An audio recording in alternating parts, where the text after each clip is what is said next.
Hi friends. Mahanadi சீரியலில் இன்றைக்கி நாளைக்கான எபிசோடு என்னன்றதை பார்க்கலாம். புதுசாக பார்க்குறவங்களா இருந்தால் சப்ஸ்கிரைப் பண்ணிக்கோங்க, லைக் ஹைப்பு கொடுத்து விடுங்க. வாங்க வீடியோக்குள்ளே போகலாம். நேற்றுக்கு எபிசோடில் வந்து பார்த்திங்கன்னா விஜய் வந்து அந்த வீடியோவில் பார்த்தாங்க இல்லையா காவேரி, அது வந்து அவருக்கு ரொம்பவே குழப்பமாக இருந்து அதை கன்ஃபார்ம் பண்ணுறதுக்காகவே வந்து பார்த்திங்கன்னா நேற்றுக்கு ஸ்கூலுக்கு போனார். ஸ்கூலில் ஆள் இல்லை அப்படின்றதோட நேற்றுக்கு எபிசோடு முடிச்சிருப்பாங்க. இன்றைக்கி வந்து பார்த்திங்கன்னா பாப்பாவை ஸ்கூல்லேருந்து கூட்டிகிட்டு வீட்டுக்கு வருவாங்க. வீட்டுக்கு வந்துட்டு பார்த்திங்கன்னா நைட்டெல்லாம் வந்து யோசிச்சுக்கிட்டு இருப்பாங்க. சரி, தாத்தா கிட்ட கேட்டதாக வந்து கிளியரான ஒரு ஆன்சர் கிடைக்கும் அப்படின்றதுனால தாத்தாவை போய் பார்க்குறாரு. அவர் வந்து நல்லா தூங்கிட்டு இருக்கிறதுனால சரி இப்போ கேட்க வேண்டாம், காலையில் கேட்கலாம் அப்படின்ற மாதிரி தான் வந்து முடிவு பண்ணிவிட்டு வந்து உட்காராரு. காவேரி மட்டும் உயிரோடு இருக்கட்டும், அப்புறம் இருக்குது தாத்தாவுக்கு அப்படின்ற மாதிரி தான் வந்து விஜய் வந்து யோசிச்சுக்கிட்டே இருக்கிறாரு. அடுத்த நாள் காலையில் வந்து பார்த்திங்கன்னா விஜய் வந்து நேரமாக கிளம்பி போனால் தானே காவேரி வந்து ஸ்கூலில் பார்க்க முடியும் இல்லைங்களா. அதனால் வந்து பாப்பாவை வந்து சீக்கிரமாக கிளப்புறாரு. ஆனால் பாப்பா அப்போ தான் வேணும்னே சாப்பிட்றா, அப்போ தான் பொறுமையாக கிளம்புறா. ஷூ எல்லாம் மாற்றி போட்டுட்டு கிளம்புறதுனால ரொம்பவே லேட் ஆகுது.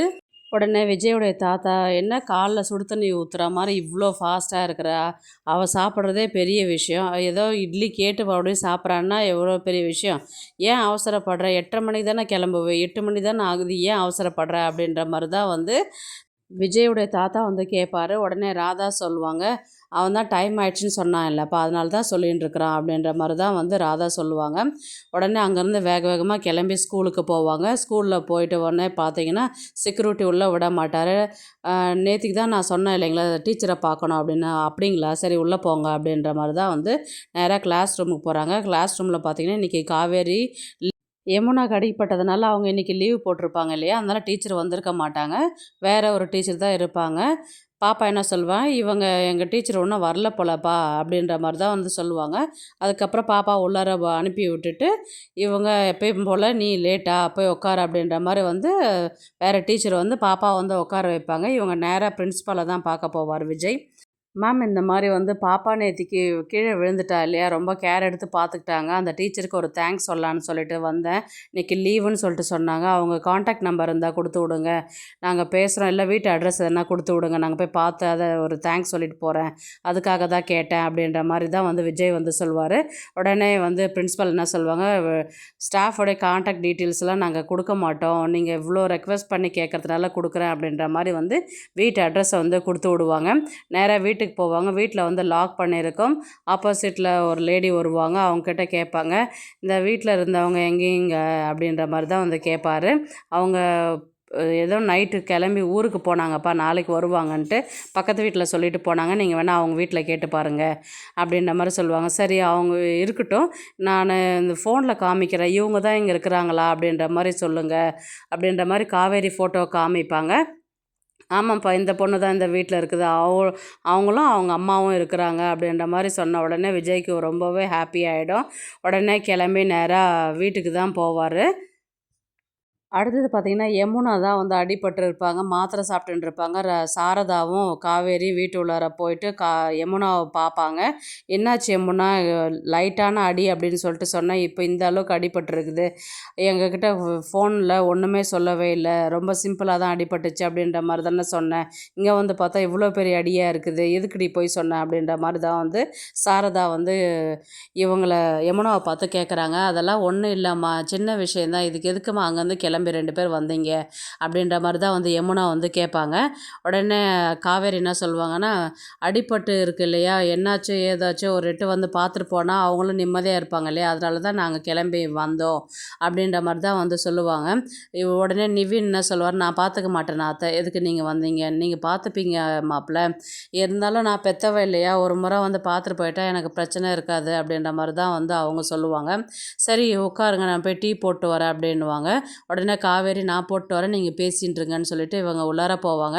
உடனே யமுனா வந்து சாரதா கிட்ட கேட்பாங்க, நான் விஜயோடைய சித்தப்பா சித்தி வந்து பார்த்து பேசுகிறேன்னு சொல்லிட்டு சொன்னியா, அது வந்து காவேரி கிட்ட சொன்னியா அப்படின்ற மாதிரி கேட்டதுக்கு, நான் எதுக்கடி அதெல்லாம் சொல்ல போகிறேன், அவங்க பாப்பா வந்து வெளிநாட்டில் தான் வந்து இருக்கிறாங்க, அவரே வயசானவர், எப்படி பாப்பா பார்த்துப்பாங்கன்றது எனக்கு தெரியல, ஆனால் இங்கே இல்லை, வெளிநாட்டில் இருக்கிறாங்க, ஏதோ ஒரு வேலை விஷயமா தான் இந்த ஊருக்கு வந்தேன்னு சொல்லிட்டு தானடி என்கிட்ட அன்பரசு சொன்னார் அப்படின்ற மாதிரி தான் வந்து சாரதா வந்து யமுனா கிட்ட சொல்லுவாங்க.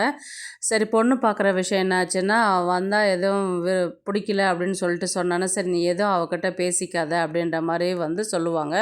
அடுத்தது விஜய் தான் வந்து வீட்டுக்கு வராரு. "என்ன விஜய், பாப்பாவை ஸ்கூலில் விட்டுட்டு வந்துட்டே, ஏன் ஒரே பதப்படப்பாக இருக்கிற?" அப்படின்ற மாதிரி தான் வந்து கேட்பாங்க. ஃபஸ்ட் நாள்னா பரவாயில்ல, இப்போ தான் அவளுக்கு செட் ஆகிடுச்சுல, பசங்கக்கிட்டலாம் நல்லா பழகின்னு ஒழுங்காக ஸ்கூலுக்கு போகிறாள், இப்போ என்ன யோசிச்சுட்டு இருக்கிற அப்படின்ற மாதிரி தான் வந்து தாத்தா கேட்பார்.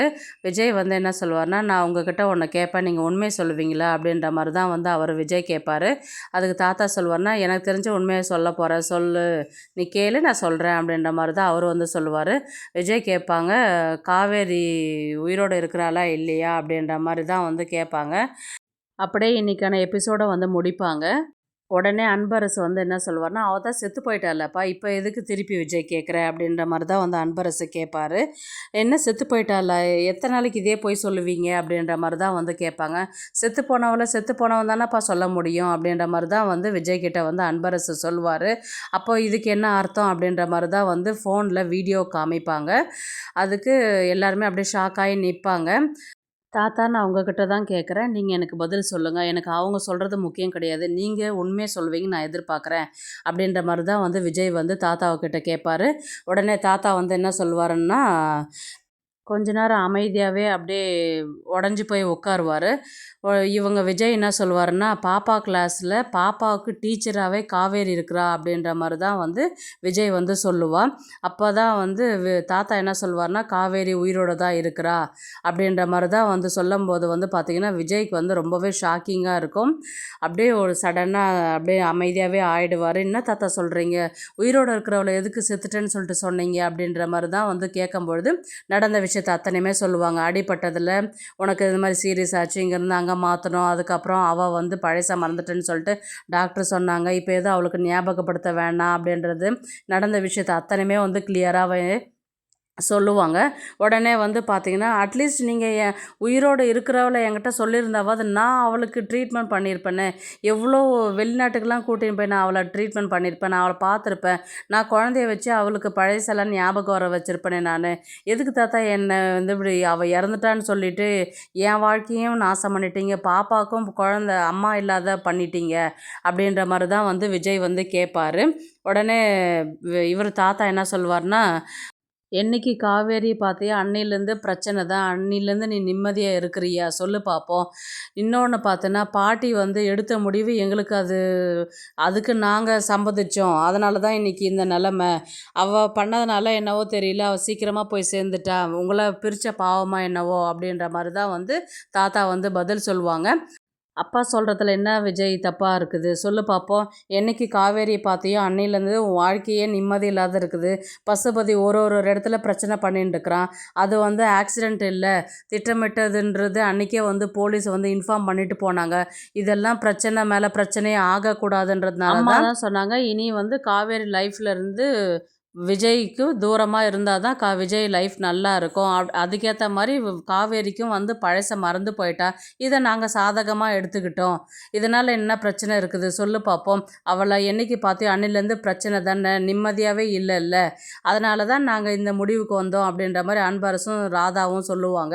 "நீங்கள் 1008 முடிவு எடுத்தாலும் நான் பாதிக்கப்பட்டது நானும். இப்போ நான், காவேரி, பாப்பா தான் 3 பேர் தான் பாதிக்கப்பட்டு நிற்கிறோம். இன்றைக்கி நாங்கள் சந்தோஷமாக இருக்கிறோன்றதை நீங்கள் பார்த்தீங்களா?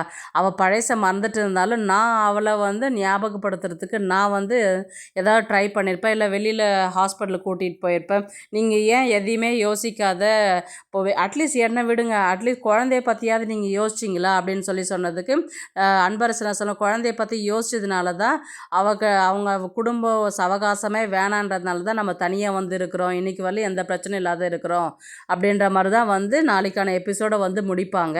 இந்த வீடியோ உங்களுக்கு பிடிச்சிருந்தா ஒரு லைக் போடுங்க, நம்ம சேனலை சப்ஸ்கிரைப் பண்ணுங்க.